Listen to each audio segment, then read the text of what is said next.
this is a very serious thing I'm doing right now.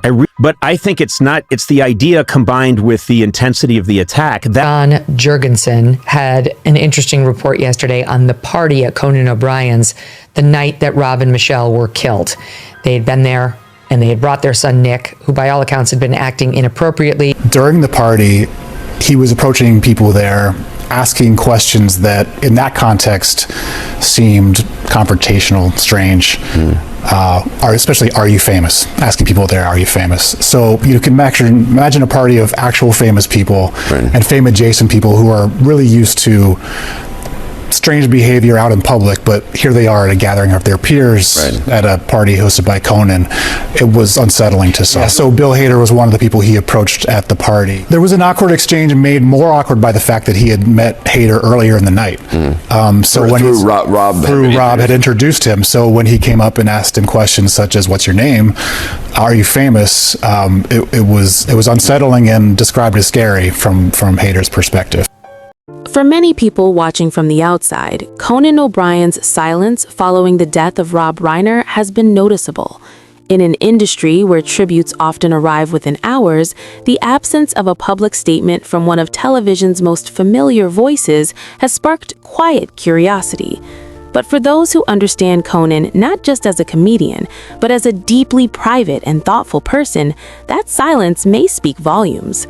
In Austria, when my brother Luke called me and said, Dad passed, got to Boston and walk in the room and my dad's bed is empty and my mom was in the bed next to him and I could tell that she was going. And she passed, I think within 3 days of my dad passing. And then the funeral became a double funeral and the scramble to get that together and all the emotions that come with it. The minute Christmas was over, I was like, okay, you just have to get to work on the Oscars because there's not much time.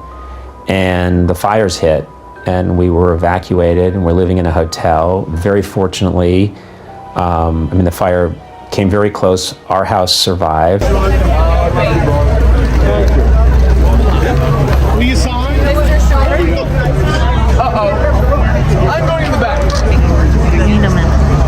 Thank you. That was sweet. Thank you. Thank you, guys. Take it easy. This has not been an easy year for Conan O'Brien. Long before the shock of Rob Reiner's death, he had already been carrying his own grief. Conan has lost both of his parents in recent years. His father, Thomas O'Brien, passed away in 2011, and his mother, Ruth Reardon O'Brien, died in 2022.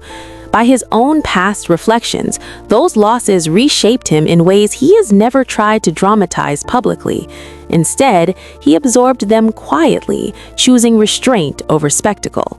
So think about it, Glenn. It wasn't just this guy Hader, but apparently Nick was going up to all these famous people, if you listen to the longer interview, all these famous people at Conan O'Brien's house. And he was making the point, the reporter there, that in a room full of famous people at Conan O'Brien's Christmas party, it's very strange to keep asking people, are you famous? Right? It's one thing if one famous person shows up at a party of non-famous people and then meets somebody who doesn't know who they are, and the person says, oh, are you famous? That context matters.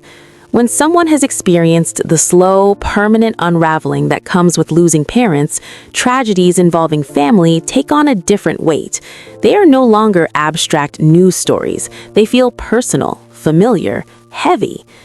Rob Reiner's death is not just the loss of a Hollywood legend. It is a family catastrophe, one involving parents, children, and unresolved pain. For someone like Conan, who understands how fragile family bonds can feel once parents are gone, this kind of story may hit far closer to home than viewers realize. Subject for you. It's okay, I know what it is. Death in the family. Yep. My parents passed. Well, first let me just say the timeline, because I have it here. I wrote it down last year because the timeline was so good. Yeah. And Oh, this is one. That's a poster for the kids. A giant and a normal person.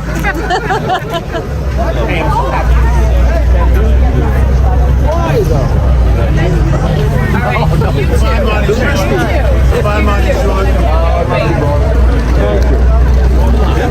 Will you sign? Uh-oh. I'm going in the back.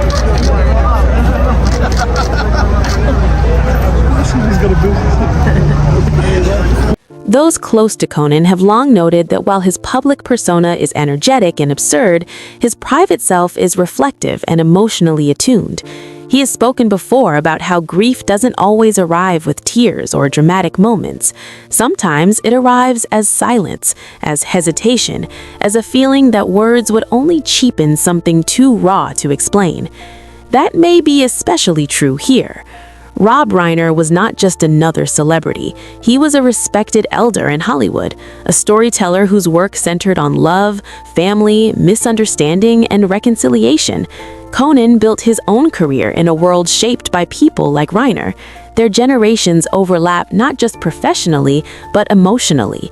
Losing someone like that forces reflection on time, legacy, and the inevitable passage from one era to the next.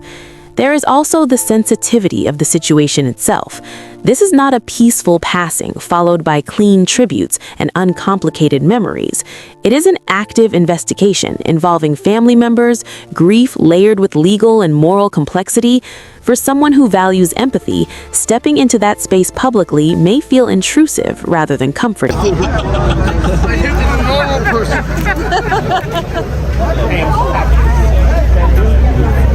Why though? Conan O'Brien has never been a performative mourner. He rarely posts emotional statements in moments of crisis. He doesn't rush to microphones when tragedy strikes. In the past, when colleagues and friends have died, his responses, when they come, have often been delayed, thoughtful, and stripped of spectacle. He chooses timing over immediacy. And then there is the matter of understanding the family. After losing both parents, many people develop a heightened sensitivity toward families experiencing public loss. They know how easily grief can be misunderstood, misquoted, or weaponized. They know how a single sentence can follow a family forever. Conan may understand that anything he says, no matter how gentle, could become part of a narrative he does not control. Silence, in that sense, can be protective. With, things that Nick had gone through and how I had related to it and how his mother had related to it, it forced me to have to see more clearly and understand more deeply what Nick had gone through. And I think it forced him to see things that I had experienced during this process. And it definitely brought us closer together. I mean, it was like over a period of a year. It was intense. It was difficult at times, but it was also the most satisfying creative experience I've ever had.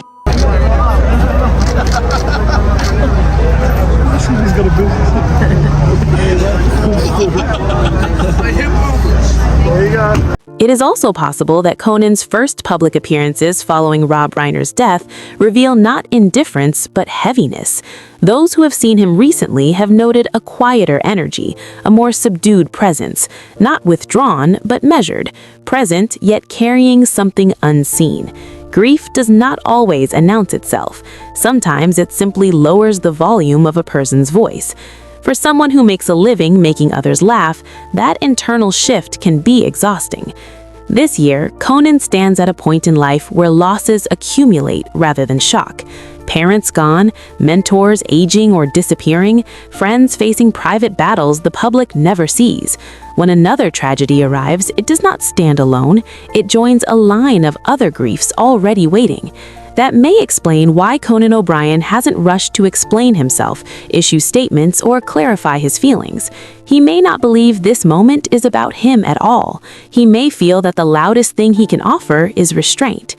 In a culture that often confuses speed with sincerity, his silence may be intentional, a way of honoring complexity rather than flattening it, a recognition that some stories are not meant to be commented on immediately or publicly at all. The party was Saturday, the 13th of December. Police arrived at the Reiner home on the 14th, 3:30 p.m. Nick Reiner checked into a hotel at 4:15 on the 15th, and then arrested at 9:15 and booked at 5 a.m.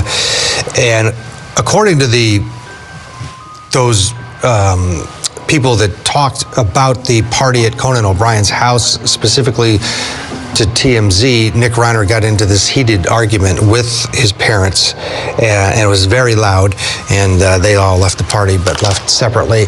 So there was an incident at the party. If Conan eventually speaks, it will likely be on his terms, quietly, carefully, without headlines chasing his words. And if he never does, that choice may say more about compassion than absence. Because sometimes understanding a family's pain means knowing when not to add your own voice to the noise. And sometimes the heaviest years are the ones where you learn that silence isn't avoidance,